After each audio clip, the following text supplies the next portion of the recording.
Dharavi main road पर चल रहे सोमवार बाजार की तरह ही धारावी 90 फीट रोड पर रविवार बाजार की शुरुआत महीनों से शुरू है। जिस तरह आज के समय में धारावी मेन रोड पर चल रहे सोमवार बाजार पर महानगर पालिका और पुलिस प्रशासन लगाम नहीं लगा पा रही है और उसे बंद कराने में कामयाब नहीं हो रही है, उसी तरह से धारावी 90 फीट रोड और LBS रोड पर चलने वाले रविवार बाजार पर इसकी ढीली पकड़ के कारण आने वाले समय में यह एक बड़ा नासूर बनकर उभरेगा। सूत्रों से पता चला है कि रविवार सुबह 7 बजे से 11 बजे तक चलने वाले बाजार में काफ़ी भीड़ होती है, जिसका फ़ायदा असामाजिक तत्व उठाते हैं। पता चला है कि यहाँ पर लगने वाले बाजार पर लोग गोवंडी, मानखुर्द, मुमरा, बांद्रा से आकर इन स्थानों पर अपना धंधा चलाते हैं और इसे बाजार का आकार देते जा रहे हैं। अगर महानगर पालिका और धारावी पुलिस इन पर तत्काल कार्रवाई कर इन्हें नहीं हटाती तो आने वाले समय में धारावी के नागरिकों को धारावी मेन रोड पर होने वाले बाजार के चलते जिन परेशानियों का सामना करना पड़ता है, उससे भी अधिक परेशानियों का सामना यहाँ पर लगने वाले बाजार में उठाना पड़ेगा। आने वाले समय में धारावी के अलग अलग इलाकों रास्तों पर सोमवार बाजार, रविवार बाजार की तरह हफ्तों के 7 दिनों बाजार लगने की भरमार देखने को मिलेगी। यदि धारावी पुलिस व महानगर पालिका जी उत्तर विभाग इस तरह से सड़कों पर कब्जा कर अवैध तरीकों से बाजार लगाने वालों पर कार्रवाई नहीं करती तो इन रास्तों पर और सड़कों पर धारावी के नागरिकों का चलना दूभर होगा। वैसे ही धारावी का 90 फीट रोड व LBS मार्ग अवैध पार्किंग वाहनों के कब्जे में कारण लापता होते जा रहा है। धारावी पुलिस के वरिष्ठ पुलिस निरीक्षक और महानगर पालिका जी उत्तर विभाग से अनुरोध है कि धारावी परिसर में हफ्ते लगने वाले बाजारों पर कड़क कार्रवाई कर इन पर लगाम लगाएं और रास्तों को, सड़कों को खुला रखने की कोशिश करें। आज के समय में संत रोहिदास मार्ग पर महानगर पालिका के काम के कारण गाड़ियों की जाम लगा रहता है। एक रास्ता होने के कारण इन रास्तों पर गाड़ियों की कतार लगी रहती है और उसी रोड पर अवैध हाकरों और हाथ गाड़ियों के कारण आम नागरिकों का सड़क पर चलना काफ़ी खतरनाक होता है, क्योंकि इनके सड़क पर आने से नागरिक वाहनों की चपेट में आ जाते हैं। आखिर क्यों नहीं हटा पा रही है और अंकुश लगा पाने में कामयाब हो रहा है महानगर पालिका प्रशासन।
धारावी प्रेमनगर नाले के करीब शौचालय के रूप में भूमाफिया कर रहे हैं कब्जा।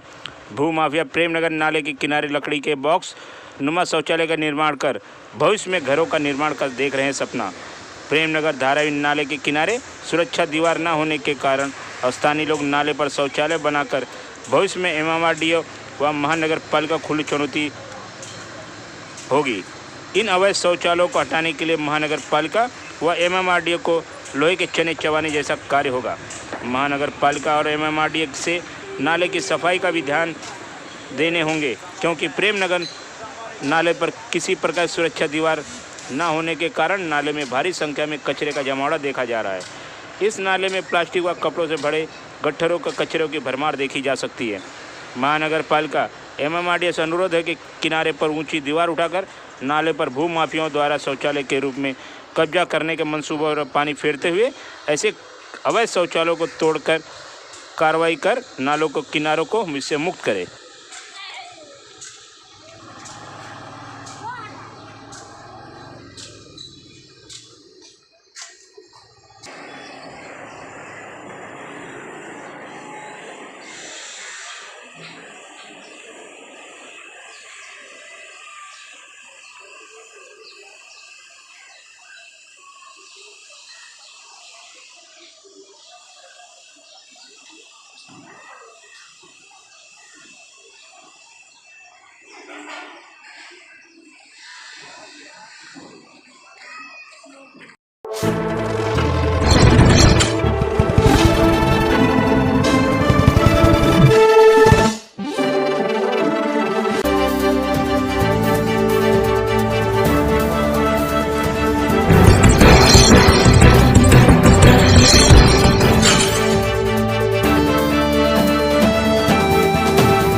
अयोध्या में प्रभु श्री राम जी के भव्य मंदिर निर्माण के लिए समर्पण निधि जुटाने हेतु भारतीय जनता पार्टी के मुंबई उपाध्यक्ष आचार्य पवन त्रिपाठी धारावी के कई मंदिरों में जाकर दर्शन किए और लोगों से आह्वान किया कि अयोध्या में बन रहे भव्य राम मंदिर के लिए अपना सहयोग दे। तथापि भगवान के मंदिर बनाने में हेतु धन की किसी प्रकार की कमी नहीं है। फिर भी अयोध्या में भव्य निर्माण मंदिर में लोगों की आस्था के लिए लोग दिल खोलकर समर्पण भाव से योगदान देकर इस अविस्मरणीय क्षण के साक्षी बने। इस समर्पण निधि कार्यक्रम में धारावी भाजपा के कई वरिष्ठ पदाधिकारियों और उदय नांदे में गोवर्धन चौहान, उदय भान सिंह, प्रमोद मिश्रा, रमाकांत गुप्ता, राजू चौबे जैसे कई लोग मौजूद रहे।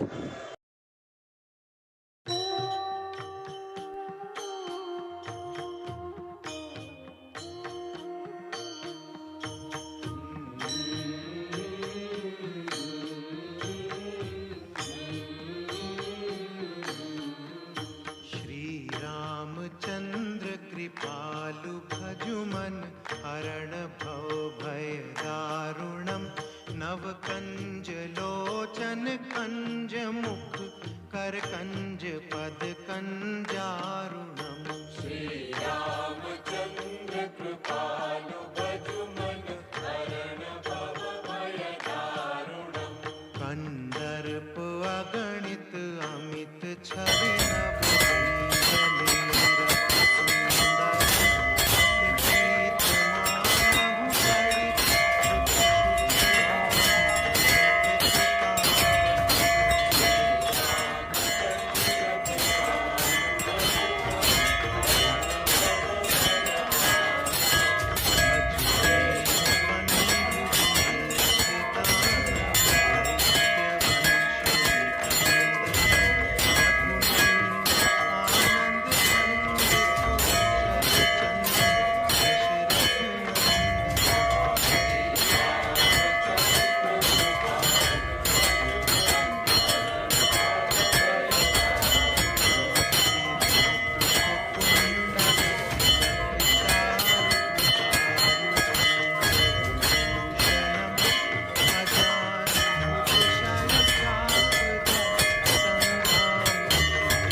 जैसा कि आप सभी लोगों को पता है कि अयोध्या में प्रभु श्री रामचंद्र जी की जन्मभूमि पर भव्य दिव्य राम मंदिर का निर्माण प्रारंभ हो गया है।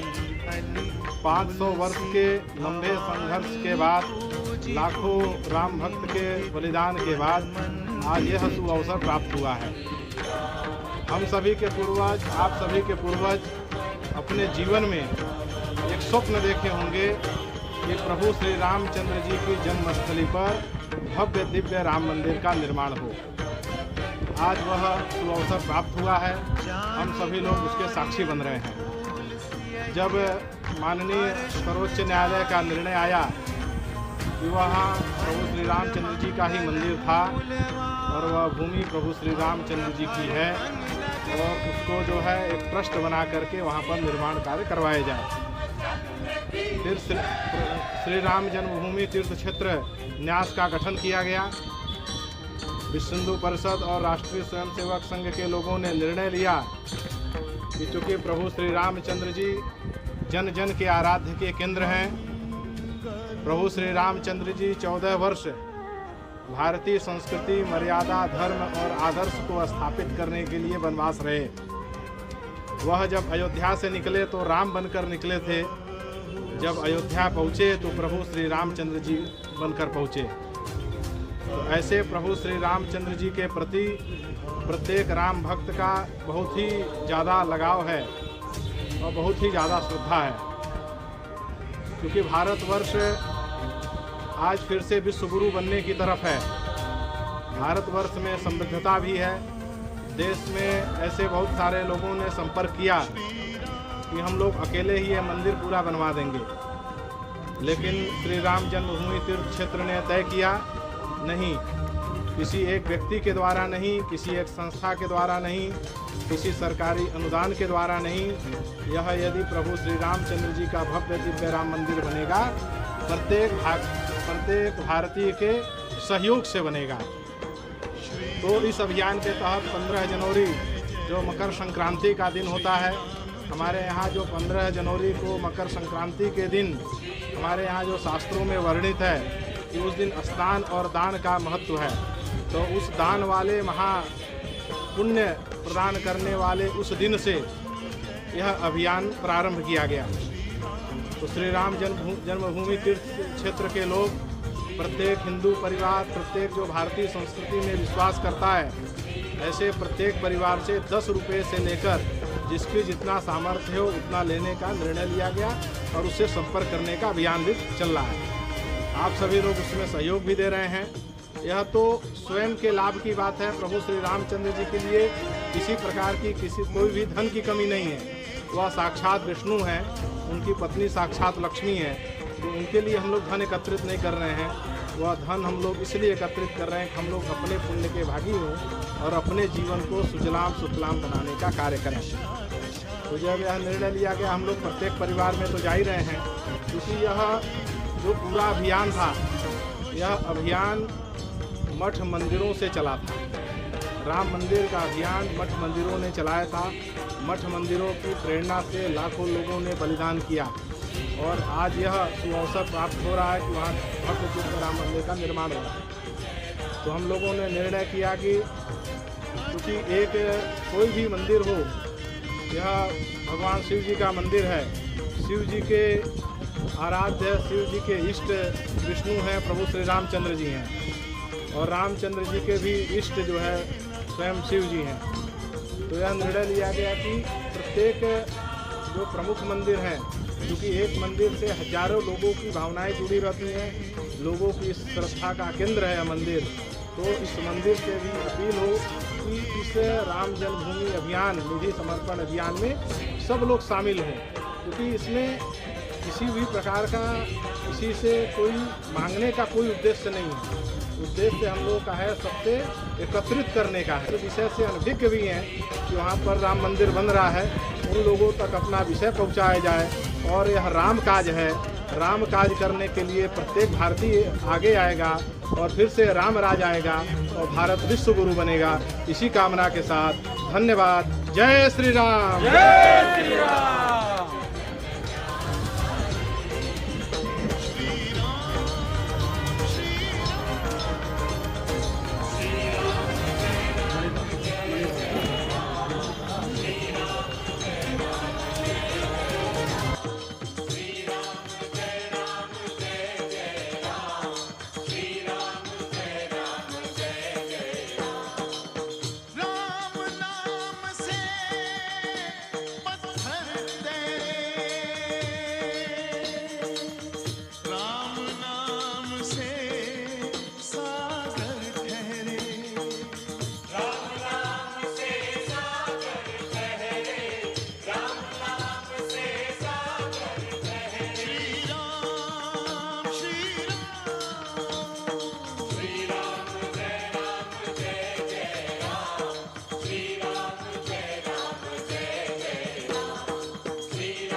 प्रत्येक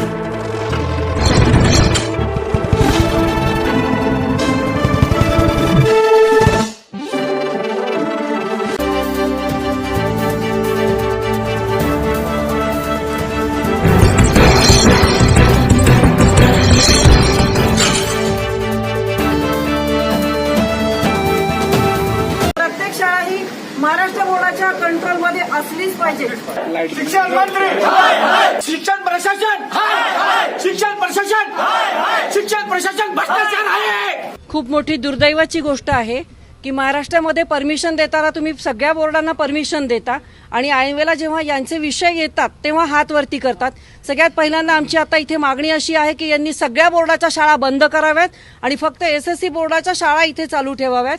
दुसरी महत्वाची गोष्ट, तुम्ही जो GR काढला तो इतका वीक GR कशासाठी काढला? मॅडम आम्हाला सांगतात की ऑपोजिट पार्टीचे 5-5 वकील असतात. तुम्ही सत्तेमधलं सरकार आहे, तुम्ही 100 वकील उभे करावे एवढी आज तुमच्यामध्ये ताकद आहे आणि आम्हाला सांगतात जावडेकरांना तुम्ही घेराव घाला. स्वतःची जबाबदारी ढकलून देण्याचं हे पूर्णपणे कारस्थान चाललेलं आहे. बाकीचे सगळे स्टेट जर का फीस कमी करू शकतात तर महाराष्ट्र स्टेटला काय प्रॉब्लेम आहे? आणि हे नेहमीच चाललेलं आहे. वारंवार पालक हा कायम आमचा एक दुर्लक्षित घटक आहे. आज सरकार कुठेही मुलं, विद्यार्थी आणि त्यांचं शिक्षण या बाबतीची सगळी जी काय त्यांची एक निराशाजनक भूमिका आहे ही आज खूप मोठ्या प्रमाणात इथे दिसून आलेली आहे.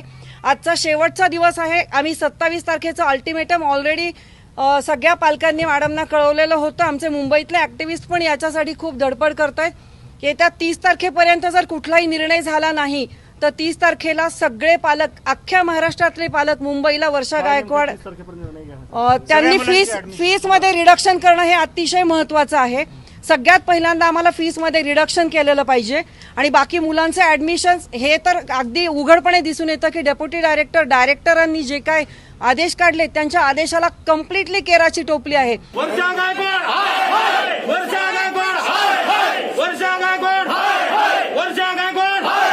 शिक्षण मंत्री